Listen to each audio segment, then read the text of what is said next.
Hi hello welcome to our channel. ఈరోజు మనం వంకాయ కూరని స్పెషల్గా తయారు చేసిన కూరకారంతో ఏ విధంగా తయారు చేయాలో చూద్దాం. తయారీ విధానం చూసే ముందర మన వీడియోని లైక్ చేయండి అండ్ మన ఛానల్ని సబ్స్క్రైబ్ చేయండి.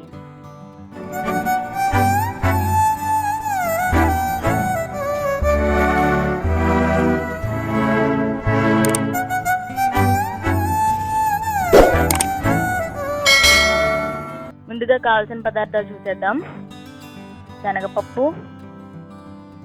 మినపగుళ్ళు, ధనియాలు, ఎండుమిర్చి, ఇంగువ,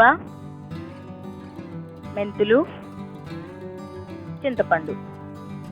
ఇప్పుడు స్టవ్ ఆన్ చేసుకుని కడాయిలో నూనె పోసి కొంచెం కాగిన తర్వాత దానిలో శనగపప్పు, మినపగుళ్ళు వేసి కలపాలి. ఇక్కడ రెండు కూడా సంపాళ్ళలో తీసుకుంటేనే కారం కమ్మగా వస్తుంది. ఇప్పుడు కొద్దిగా మెంతులు, ధనియాలు, ఎండుమిర్చి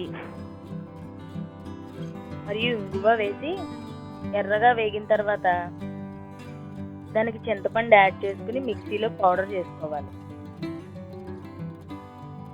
ఈ కారానికి తడి తగలకుండా గాలిరాని డబ్బాలో స్టోర్ చేసుకుంటే చాలా కాలం నిల్వ ఉంటుంది. ఇది వంకాయ కూరకే కాదు, బెండకాయ, దొండకాయ ఇలా చాలా కూరల్లోకి వాడుకోవచ్చు. ఇప్పుడు మనం ఈ కారంతో వంకాయ కూర తయారీ చూద్దాం. కడాయిలో నూనె వేసి కాగిన తర్వాత వంకాయ ముక్కలు వేసి బాగా కలిపి దానికి తగినంత ఉప్పు వేసి కాసేపు మగ్గనివ్వాలి.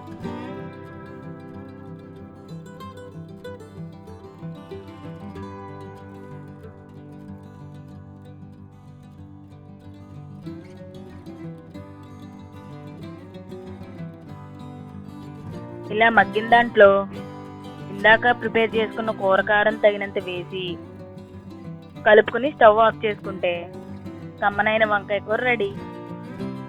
ఇంకెందుకు ఆలస్యం, వెంటనే మీరు కూడా ట్రై చేయండి అండ్ ఎలా వచ్చిందో కామెంట్ చేయడం మాత్రం మర్చిపోకండి. ఇదండి ఇవాళ వీడియో. మళ్ళీ ఇంకొక వీడియోలో కలుద్దాం. Thanks for watching.